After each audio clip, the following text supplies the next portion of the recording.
जय श्री राम दोस्तों, वॉक पर चर्चा में आपका स्वागत। कल मोदी जी ने संसद में दोबारा दो चीज़ों पर चर्चा करी। एक ही परिवार के 3 लोग किसी SC ST से नहीं आते, एक ही परिवार के लोग किसी ST परिवार से नहीं आते। तो सिर्फ यादव, गांधी, पवार, इन फैमिली से ही क्यों लोग आते हैं संसद में चुन के? क्योंकि खड़े वही लोग किए जाते हैं। यह है परिवारवाद, और इसी परिवारवाद से होता है भ्रष्टाचार। क्योंकि मोदी ने दूसरा एग्जाम्पल दिया कि इसी परिवार के पूर्वज कह के गए कि 1 रुपया भेजते हैं तो 15 पैसे पहुंचते हैं, 85 पैसे कौन खा जाता है? इसी परिवार के चाटुकार, इसी परिवार से जुड़े लोग जिनका फला फूला व्यापार। तो परिवार, भ्रष्टाचार और जाति सब लिंक्ड हैं। क्यों? क्योंकि जब आप जाति की राजनीति करते हैं तो आप अपने आप को यादवों का मसीहा ज़रूर दिखाते हैं, आप अपने आप को पिछड़ों का मसीहा ज़रूर दिखाते हैं, गरीबों से लड़ने, गरीबी के लिए लड़ने वाला परिवार ज़रूर दिखाते हैं, लेकिन वो परिवार में कभी गरीब नहीं आता। उस परिवार में एक कबाड़ी आता है जो अरबपति बन जाता है, मुरादाबाद का।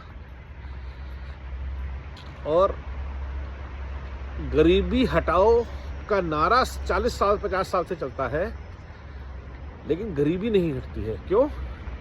क्योंकि गरीबी हट जाएगी तो फिर नारा क्या बचेगा।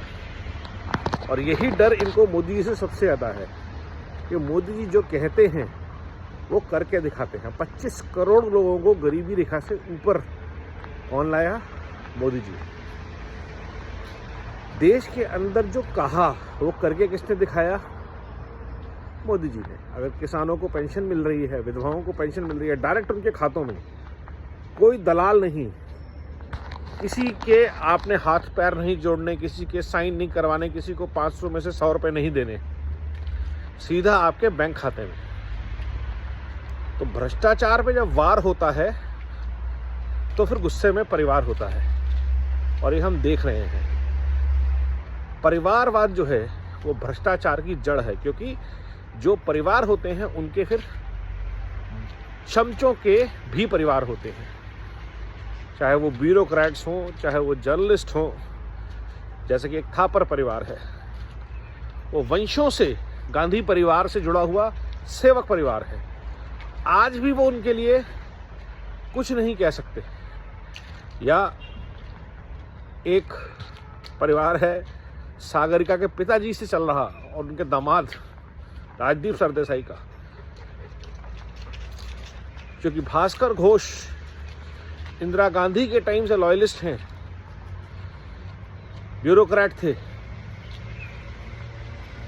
और वो पूरी वंशावली चल रही है। तो अगर आप जोड़ेंगे तारों को तो आपको हर परिवार के साथ भ्रष्टाचार का एक बहुत गहरा नाता मिलेगा। और यही लूट जो है, ये 85 पैसे की लूट है।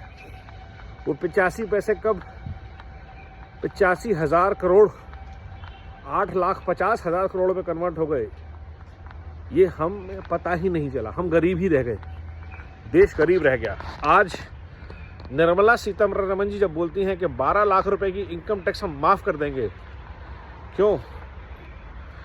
क्योंकि देश ने ईमानदारी से टैक्स देना शुरू किया, क्योंकि देश को विश्वास हुआ देश की टैक्स कलेक्शन आसमान छू रही हैं।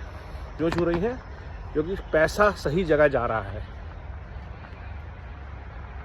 राष्ट्र के निर्माण में जा रहा है। और यही जो प्रहार है भ्रष्टाचार पे और परिवारवाद पे, ये बहुत ही ज़्यादा रफ्तार से आगे बढ़ना चाहिए भाजपा की सरकार में, मोदी जी की सरकार में, मोदी जी के नेतृत्व में।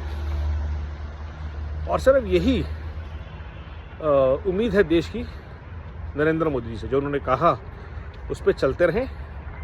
और इसी की जड़ों में सारी चीज़ें हैं। वोट बैंक की राजनीति परिवारवाद भ्रष्टाचार का एक एक्सटेंशन है। आबादी पे आप कंट्रोल क्यों नहीं करना चाहते? जनसंख्या नियंत्रण कानून, यूनिफॉर्म सिविल कोड क्यों नहीं लाना चाहते?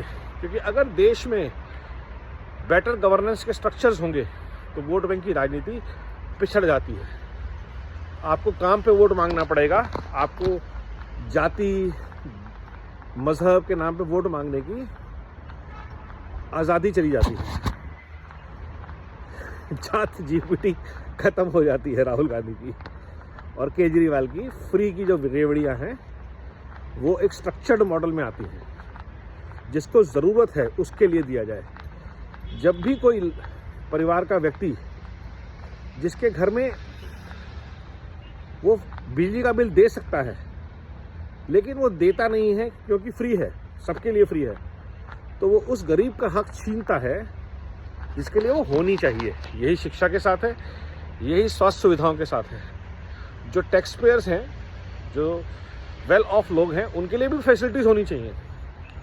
Right to health care, education उनके लिए भी होना चाहिए। लेकिन जो गरीबों के लिए इकोसिस्टम बना है उस सिस्टम को सॉलिड करना ताकि डिलीवरी सॉलिड हो, ये गवर्नेंस करके दिखाई है नरेंद्र मोदी जी ने। इसलिए जब वो संसद में कहते हैं कि SC/ST पे राजनीति, परिवार और भ्रष्टाचार जुड़ा हुआ है, तो देश उस बात को समझता है और उनके साथ खड़ा होता है।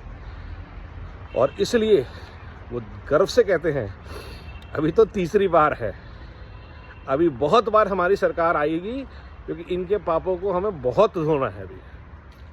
तो साथ जुड़े रहिए मोदी जी के साथ, संकल्पों के साथ। नमो भारत, वंदे मातरम, जय हिंद।